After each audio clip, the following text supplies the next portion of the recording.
बिस्मिल्लाहिर्रहमानिर्रहीम। जी स्टूडेंट्स, आज हम एक और लेक्चर नंबर 3 के साथ हाजिर हैं। Class first year biology, chapter number 8 kingdom fungi. तो आज हमने पढ़ना है न्यूट्रिशन इन फंजाई कि फंजाई न्यूट्रिएंट्स कैसे एब्जॉर्ब करते हैं। फर्स्ट लेक्चर में हमने डिस्कस किया था कि फंजाई आर द एब्जॉर्प्टिव हेटेरोट्रोफ्स, ये खुराक को एब्जॉर्ब करते हैं। तो आज हम देखेंगे ये कौन कौन सी शक्ल में ये खुराक को एब्जॉर्ब करते हैं और इनकी टाइप्स न्यूट्रिशन के लिहाज से क्या है, तो उनको हम आज डिटेल डिस्कस करते हैं।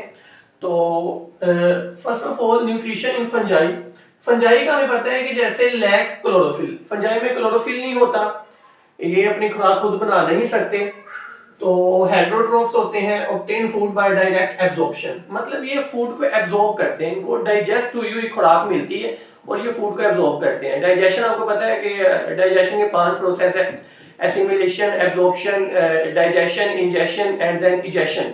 तो फंजाई को ना खुराक बनी बनाई मिलती है, ये सिर्फ उसको एब्जॉर्ब करते हैं, डाइजेस्ट नहीं करते खुराक को, ये सिर्फ उसको एब्जॉर्ब करेंगे। इसी वजह से इनको कहा जाता है एब्जॉर्प्टिव हेटेरोट्रोफ्स। तो पहला ग्रुप जो है इसकी न्यूट्रिशन के लिहाज से फंजाई का, वो है जी सेप्रोट्रोफिक फंजाई। सेप्रोट्रोफिक फंजाई, इसका मतलब है कि ऐसे फंजाई जो अपनी खुराक डेड ऑर्गेनिज्म से लेते हैं।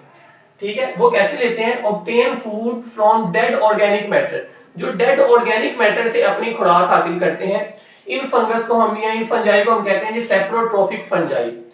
तो ये कैसे करते हैं? ये कुछ एंजाइम्स सेक्रिएट करते हैं। विल्फर्स, ये कोई डेड ऑर्गेनिक मैटर है और ये फंगस का हाइफी है, ये कुछ एंजाइम्स सेक्रिएट करेंगे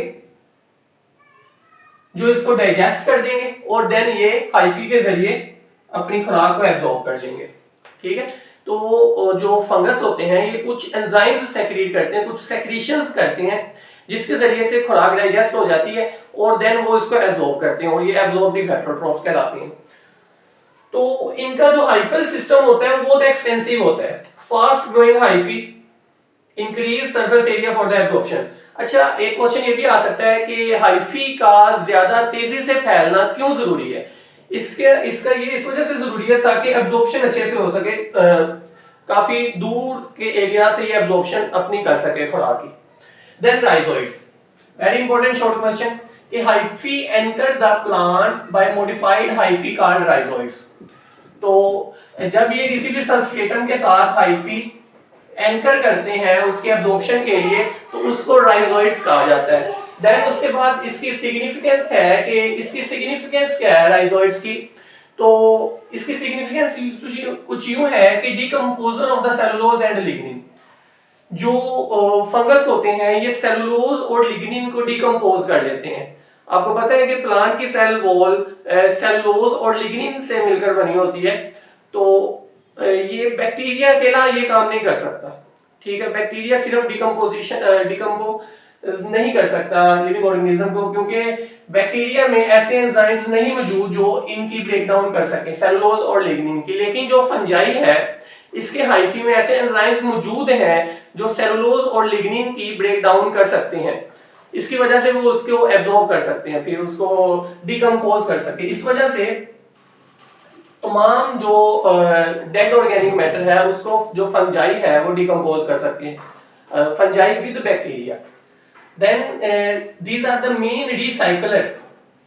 रिसाइकलिंग का मतलब ये है कि जैसे ये डेड ऑर्गेनिक मैटर में से न्यूट्रिएंट्स को एनवायरनमेंट में रिलीज करते हैं, एनवायरनमेंट से देन बैक लिविंग ऑर्गेनिज्म में, देन लिविंग ऑर्गेनिज्म की डेथ हो जाती है। तो न्यूट्रिएंट्स की रिसाइकलिंग चलती रहती है फंगस की मौजूदगी में। अगर फंगस ना हो तो फिर इनकी रिसाइकलिंग भी ना होती और न्यूट्रिएंट्स एक मखसूस मिकदार में रहते और वो खत्म हो जाते।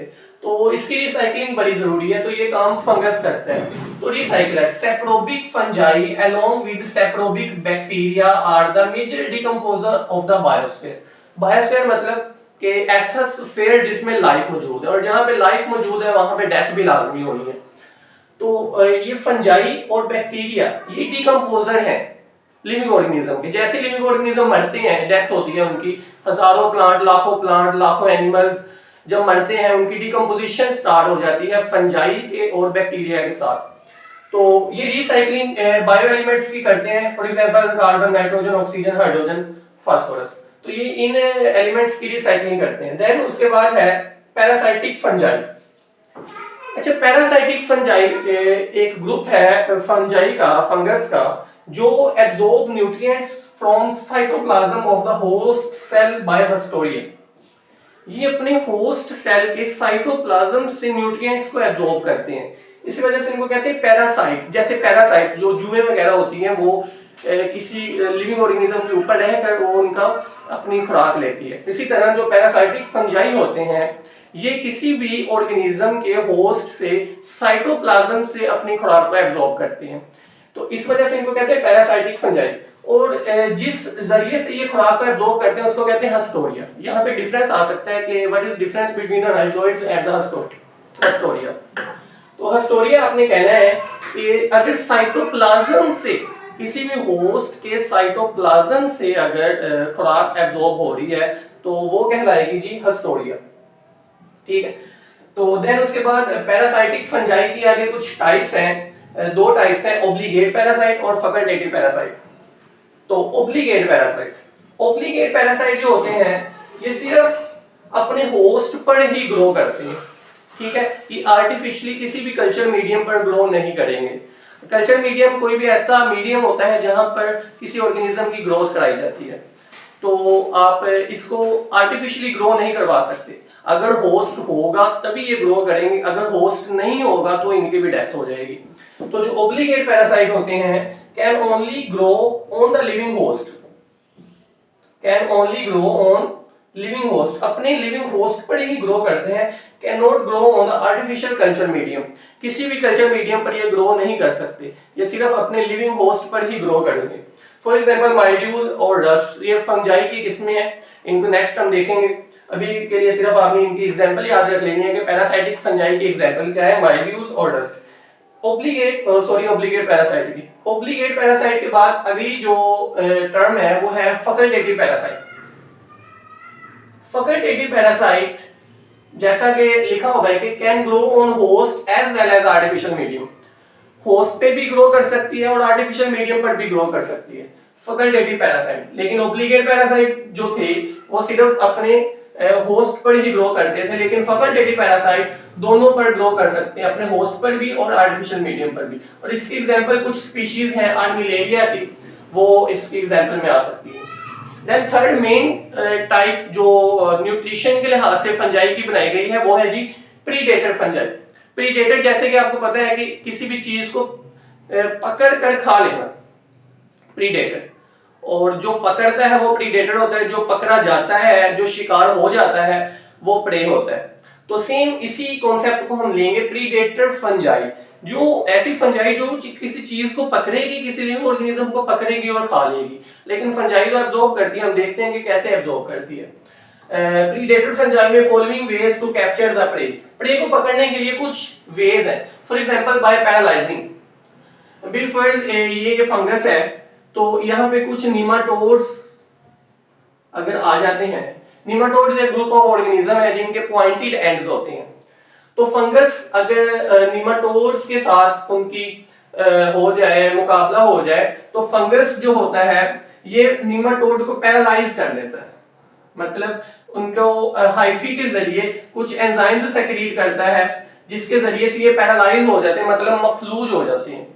और जब वो उनके ऊपर गिर जाते हैं तो वो हाइफी के जरिए उनसे अपनी खुराक को एब्जॉर्ब कर लेता है। तो ओयस्टर मशरूम वेरी इंपॉर्टेंट एक मशरूम है। ओयस्टर मशरूम, ये एमसीक्यू में आ जाता है कि ओयस्टर मशरूम का साइंटिफिक नेम क्या है या प्लीरोटस ओस्ट्रेटस का कॉमन नेम क्या है। ओयस्टर मशरूम का जो साइंटिफिक नेम है वो प्लीरोटस ओस्ट्रेटस।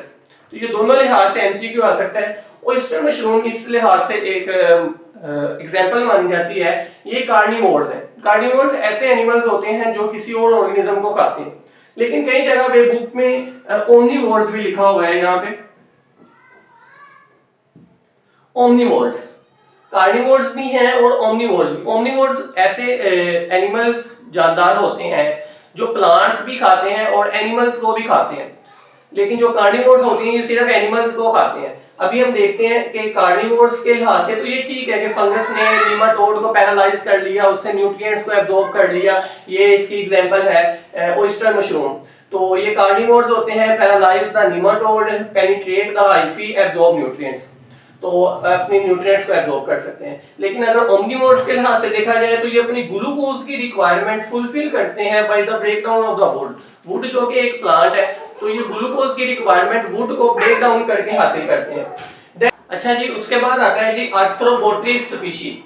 आर्थ्रोबोट्रिस स्पीशी एक फंजाई की स्पीशी है जो कंस्ट्रिक्टिंग रिंग्स बनाती है। फॉर एग्जांपल अगर इस तरह का स्ट्रक्चर है तो उसके अंदर अगर कोई भी निमाटोड आता है तो वो ट्रैप हो जाता है। फॉर एग्जांपल अगर इस तरह का कोई स्ट्रक्चर है, कोई सुराग है, तो वहां पे अगर निमाटोड आता है तो ये अपनी इसको इस तरह पकड़ लेता है, ट्रैप कर लेता है। देन उसके हाइफी जो होते हैं वो उनमें से न्यूट्रिएंट्स को एब्जॉर्ब कर लेते हैं।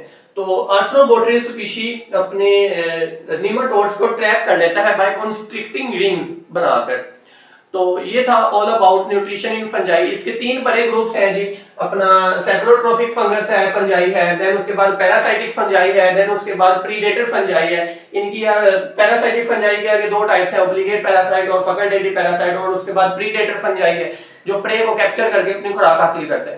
तो ये न्यूट्रिशन इन फंजाई एक लॉन्ग क्वेश्चन था, इसमें से शॉर्ट क्वेश्चन आ सकता है, एमसीक्यू आ सकता है। तो इसको आपने अच्छे से याद कर लेना है, रीड कर लेना है, लेक्चर को सुन लेना है। तो हम इंशाल्लाह नेक्स्ट लेक्चर में मिलते हैं। अल्लाह हाफिज।